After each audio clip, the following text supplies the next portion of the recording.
Bonjour et bienvenue dans le podcast Vous n'allez pas le croire. Je suis Stéphanie, scénariste, réalisatrice et passionnée par le mystère sous toutes ses formes. Les histoires que je vais vous raconter dans ce podcast sont d'abord des fictions basées sur des faits réels ou des témoignages que je vous exposerai en deuxième partie d'émission. Je n'ai aucun préjugé quant à ce qui est réel, ce qui ne l'est pas, et je vous laisse vous faire votre propre opinion. Gardez à l'esprit qu'un récit a toujours une part de vérité.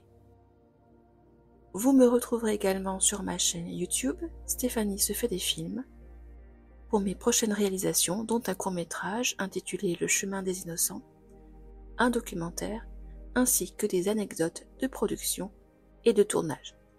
Bienvenue dans ce podcast et bonne écoute.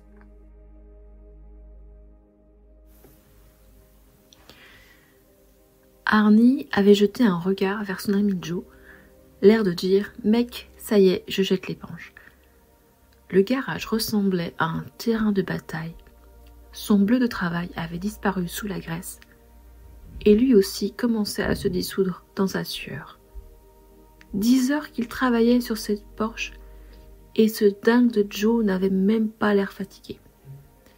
Et surtout, il avait ce truc bizarre dans les yeux, chaque fois qu'il regardait son bébé.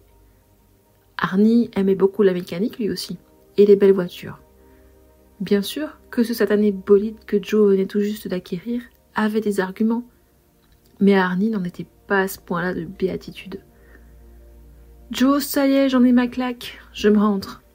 Le temps de me laver un peu, je ne voudrais pas que ma belle me voie dans cet état. » Joe avait à peine regardé Arnie. Il ne lui restait qu'une petite bosse à corriger et ensuite il polirait la carrosserie vermillon jusqu'à ce qu'elle retrouve l'éclat qu'elle méritait. Et peut-être bien qu'il ferait un tour, juste pour entendre ronronner son moteur. Après quoi, il n'y aurait que quelques réglages à faire et elle deviendrait son compagnon de route. « Pas de souci, Arnie, j'en ai encore pour une petite heure. File prendre une douche, tu en as besoin. » Un rire fuse, le dernier que Arnie partagera avec son ami d'enfance. Puis il sort. Les néons vieillots grésillent, il ferme la porte derrière lui. Un sentiment étrange l'étreint à ce moment précis, et il hésite à revenir en arrière. Mais ses bras endoloris et surtout l'odeur de sueur qu'il dégage lui rappellent qu'il n'en peut plus. La maison est vide. Arnie se dirige en traînant sa carcasse jusqu'à la salle de bain. Le savon dilue à peine la graisse sur ses mains. Il lui faudrait un bon bain et sans doute une bonne nuit de sommeil pour récupérer. Arnie entend les coups qui proviennent d'en bas, précis, mesurés. Joe est un artiste quand il s'agit de récupérer une carrosserie cabossée. Puis, il y a un silence. Et alors que Joe enfuit son visage dans une serviette chaude, il entend un ronronnement. D'abord tout doux, et puis plus agressif. Il se dit, ça y est, Joe a craqué. Il est en train de faire tourner son jouet et sentir sa puissance entre ses doigts. Arnie éteint la lumière, s'apprête à partir. Et c'est là qu'un fracas monstrueux secoue tous les murs de la maison. Alors Arnie se précipite jusqu'au garage, force la porte qui lui résiste. Les néons clignotent, une fumée noire s'échappe. Peut-être du capot, Joe aura forcé. Le cœur battant, Arnie découvre la scène. La voiture est à la même place que là où il l'avait laissée, ses phares allumés. Ils éclairent une forme sombre, assise contre le mur, inerte. Arnie s'avance pour trouver son ami, le visage en bouillie, les bras écrasés, le tronc enfoncé, mort. Il recule horrifié. Un long bruit de klaxon le sort de sa torpeur. Il crie, s'agite, ne sait pas quoi faire. Il prend finalement son téléphone dans la poche de son jean, compose le 911. Derrière lui, Un ronronnement enfle. Il se retourne, attendant la réponse d'un opérateur, pour s'apercevoir que les clés de la Porsche sont toujours accrochées au-dessus de l'établi. Une trace de sang strie le pare-choc du bolide, pourtant intact. Arnie ne comprend pas. 911 ? Quelle est votre urgence ? Arnie a le souffle court. Ses lèvres s'ouvrent pour articuler quelque chose, n'importe quoi. Mais il n'en a pas le temps. La lumière des phares de la Porsche s'éteigne, puis se rallume, comme un avertissement. Il y a un clic, comme si quelqu'un désenclenchait le frein. Des crissements furieux et un hurlement aigu et bref.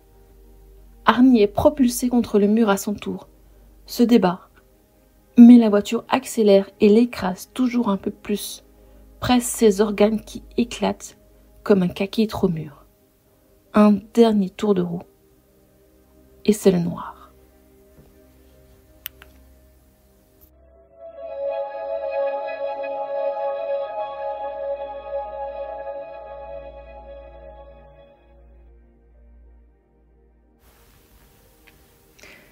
C'est vrai, j'ai une certaine fascination pour les malédictions. Pour l'intention qu'on prête aux défunts, aux lieux, aux objets inanimés qui tout à coup se révèlent être une terrible menace pour le vivant. Poupées, pierres précieuses, ils sont légion à porter depuis des siècles une terrible réputation.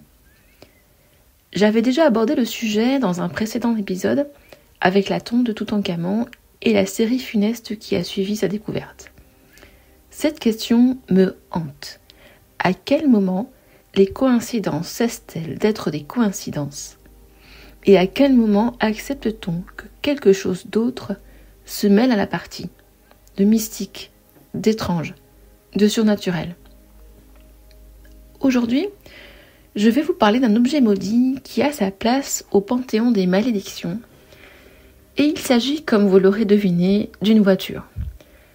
Pas n'importe laquelle, puisque c'est elle qui a fait passer le célèbre acteur James Dean de héros à légende, un jour de septembre 1955, sur les routes de Californie. James Dean naît le 8 février 1931 à Marion dans l'Indiana, et sa famille s'installe à Santa Monica en Californie alors qu'il est enfant. Cela ne dure pas car à la mort prématurée de sa mère, son père n'a bientôt plus les moyens de l'élever et le renvoie chez son oncle et sa tante en Indiana, où malgré sa myopie, il s'intéresse au sport et commence à montrer des tendances un peu casse-cou. À 18 ans, il retrouve la Californie et vit de petits boulots, jusqu'à ce qu'il soit révélé par une publicité pour la marque Pepsi. Pris de passion pour la comédie, il s'inscrit à l'Actors Studio et puis enchaîne les rôles au théâtre, dans les séries télévisées, jusqu'aux films qui ont fait sa renommée, À l'Est d'Éden, La Fureur de vivre ou encore Géant. À côté de ce succès, il vit d'une passion, littéralement, pour la course automobile, pour laquelle il révèle de réelles aptitudes malgré sa myopie. En effet, James Dean remporte sa toute première course dans la catégorie novice à Palm Springs en mars 1955.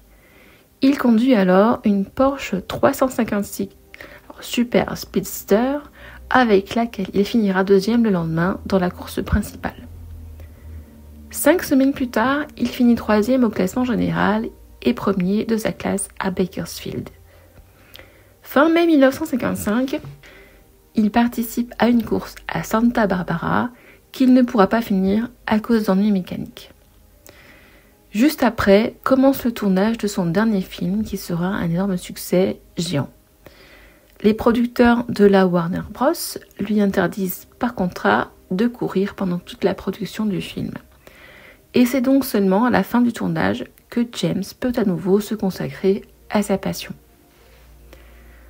Le 23 septembre 1955, James échange sa Porsche 356 et $3000 contre le dernier modèle de Porsche Spyder.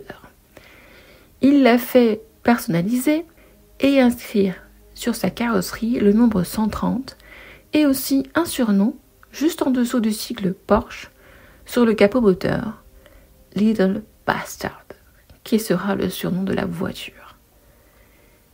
Il n'attend pas pour la conduire et l'amène à Los Angeles, où il veut absolument la montrer à son ami l'acteur britannique Alec Guinness.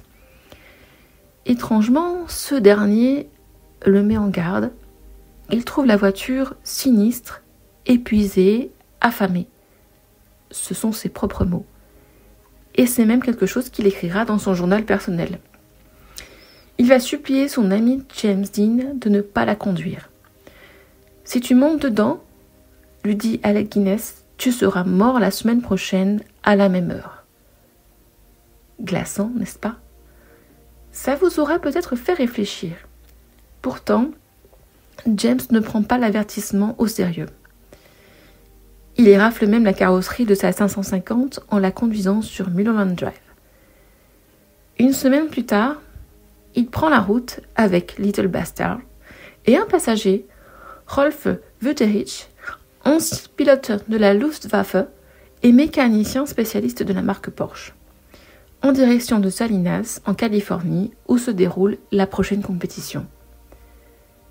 Il était d'abord prévu que la voiture voyage en remorque, mais Rolf considère que la Porsche a besoin d'être rodée un peu encore avant la course, avec son moteur type 547 réputé capricieux. L'ami de Dean, Bill Hickman, qui deviendra plus tard célèbre en tant que cascadeur dans Bullitt et The French Connection, les suit dans un break tractant la remorque vide. C'est donc après un dernier café qu'ils embarquent et prennent la route pour Salinas. À 15h30, un officier en patrouille les arrête au sud de Bakersfield et il leur donnera une amende pour avoir conduit 10 miles au-dessus de la limite de vitesse. Le groupe s'arrête encore une fois, boire un verre sur la route 466. Ils rencontrent au bar 2 autres coureurs participant à la même course, puis repartent vers 17h15. James prend la direction de l'ouest, vers Paso Robles. Une demi-heure plus tard, à hauteur de la ville de Cholame, un coupé Ford noir et blanc se dirigeant vers l'est, conduit par un étudiant de 23 ans du nom de Donald Turnipseed, traverse la ligne médiane pour rejoindre la route 41, ne voit pas arriver sur lui la Porsche Spyder de James Dean. L'acteur, qui roulait trop vite, selon les dires, tente de l'éviter, mais il est trop tard et la collision est brutale. Rolf, le mécanicien, est éjecté. La Ford de l'étudiant s'écrase 39 pieds en contrebas sur la route 66.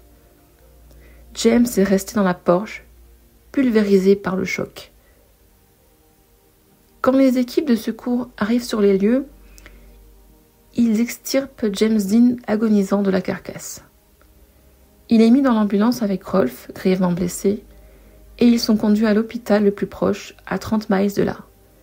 Mais l'ambulance est à son tour prise dans un accident de la circulation et n'arrive au Paso Robles War Memorial Hospital que 45 minutes plus tard. Les médecins ne peuvent que prononcer le décès de l'acteur à son arrivée. On imputera son décès à un cou brisé et une hémorragie interne. Rolf Wütherich survivra à ses nombreuses blessures, mais il lui faudra 10 mois de rééducation et comme on le verra plus tard, ça aura des conséquences. L'histoire tragique de Little Bastard ne semble pas s'arrêter à ce jour fatal de septembre 1955. Un armateur et passionné, George Barris, rachète à la famille de James ce qu'il reste de la Porsche 550 Spyder, sans doute dans le but de l'exposer. Alors que la remorque arrive à son garage, la voiture glisse de la remorque et casse la jambe de son mécanicien. Plus tard, pendant que l'exposition se prépare, le garage abritant la carcasse prend feu mystérieusement et brûle. Mais Little Bastard ne subit aucun dommage de cet incendie. Une seconde exposition est ensuite organisée au lycée local en collaboration avec la California Highway Patrol, oui, chips. Mais alors que les curieux s'amassent, le stand où est exposée la Porsche s'affaisse et brise la hanche d'un jeune étudiant. Barris commence alors à nourrir une certaine méfiance envers la voiture et décide d'en vendre les pièces détachées. Le moteur revient à un homme du nom de Troy McHenry et la transmission à William Eschrich, tous deux médecins et passionnés de courses automobiles. Les deux hommes étaient des compétiteurs et assemblaient leur propre voiture à partir de pièces détachées. Est-ce que vous devinez la suite? Lors de la même course, Pomona Sports Car Race en 1956, Troy McHenry fait une sortie de route qui l'envoie percuter un arbre et le tue sur le coup. Sa voiture était équipée du moteur de la Porsche 550. William Eschrich, qui conduit son bolide sur lequel il a monté la transmission et la suspension de la Porsche, voit ses roues se bloquer sans raison apparente. Il donne un coup de volant, la voiture fait des tonneaux et William est grièvement blessé dans l'accident. Il se trouve que George Barris a aussi vendu 2 pneus de la Porsche Spyder qui n'avaient subi que peu de dommages dans l'accident de James Dean. C'est lui-même, George Barris, qui les monte sur la voiture de son client. Mais sur la route du retour, 2 pneus explosent simultanément. Heureusement sans mal, puisque le client peut reprendre le contrôle de son véhicule. Ça n'a pas découragé Barris, qui a continué de vouloir exposer les restes de Little Bastard. La toute dernière exposition qu'il a essayé d'organiser devait se dérouler à Los Angeles en partenariat avec le National Safety Council, un organisme de prévention. Et elle devait être une exposition itinérante. Mais, dit-on, le conducteur du camion à plateau qui doit transporter les restes de la Porsche est écrasé et tué par la carcasse lorsque celle-ci se détache des sangles censées la sécuriser. Vous vous souvenez de Rolf, le mécanicien grièvement blessé dans l'accident qui a coûté la vie à James Dean? Eh bien, il est allé, à la suite de ça, de drame en drame. Il a d'abord été persécuté par les fans qui le rendaient coupable de l'accident. Il a ensuite sombré dans l'alcool. Il a également fait des séjours en hôpital psychiatrique. Après plusieurs divorces, une longue période de dépression, il retourne en Allemagne où, en 1969, il poignarde à plusieurs reprises sa 4e épouse avant de tenter de se suicider. Il rate. En 1981, alors qu'on lui offre un Pont d'Or pour participer à un film retraçant les derniers jours de James Dean, Rolf s'alcoolise et se crache au volant de sa voiture. Il est extrait de l'amas de tôle pour être déclaré mort à son arrivée à l'hôpital. Cruelle façon de boucler la boucle. Pour être tout à fait honnête, je dois aussi vous présenter la version un peu différente de Lee Raskin, auteur du livre James Dean on the Road to Salinas. Raskin dit que la carcasse de l'épave de la 550 n'a jamais été achetée par Barris, mais par le médecin local William Eschrich à une enchère à Burbank, qui a récupéré ce qu'il pouvait et saccagé le châssis. Et Raskin, dans son livre d'ailleurs, dit qu'il pense que le fils d'Eschrich possède toujours le moteur d'origine. Bien que le coffre avant et le capot arrière semblent être d'origine, Raskin a pour théorie que la voiture présentée par George Barris lors de ses nombreuses expositions a été en fait bricolée avec des feuilles d'aluminium et puis saccagée pour donner l'impression qu'elle avait eu un accident. La boîte pont originale, par contre, serait passée dans plusieurs mains avant d'être achetée par Jack Stiles, du célèbre atelier de restauration de Paul Russell. Et en 2021, Stiles a vendu la relique à un courtier collectionneur Porsche qui l'a remise aux enchères. Mais l'identité de l'acheteur va peut-être vous surprendre, puisqu'il s'agit du showman du paranormal Zak Bagans, propriétaire du Haunted Museum à Las Vegas, où l'une de ses expositions les plus visitées est le fourgon de la mort. On comprend mieux son intérêt pour ce qui serait la dernière pièce en circulation de Little Bastard. Alors encore une fois, on oscille entre malédiction et mystification. Quelle que soit la vérité, la série de morts liées à cette incroyable voiture reste une tragédie. J'en reviens à la question que je posais initialement. À partir de quand peut-on considérer qu'une série de coïncidences implique autre chose? Existe-t-il un mécanisme fatal, donc Alec Guinness, qui devait être un peu Jedi en réalité, aurait eu la perception le jour où son ami lui a présenté Little Bastard? Cette voiture aurait-elle eu l'âme sombre qu'il lui prêtait? Ou bien, George Barris a-t-il su habilement créer et faire fructifier une histoire autour de la tragédie? Je ne me perdrai pas en conjectures, mais quand on parle d'objets maudits, je pense qu'on peut dire que Little Bastard a rejoint son extraordinaire propriétaire dans la légende. James Dean sera nominé 2 fois aux Oscars après sa mort, en 1956 et 1957, pour ses rôles dans À l'Est d'Éden et Géant. Merci d'avoir écouté cet épisode. Si vous avez apprécié le sujet, n'hésitez pas à laisser un petit commentaire d'encouragement, à le partager sur vos réseaux et surtout, à très bientôt pour le prochain épisode de Vous n'allez pas le croire.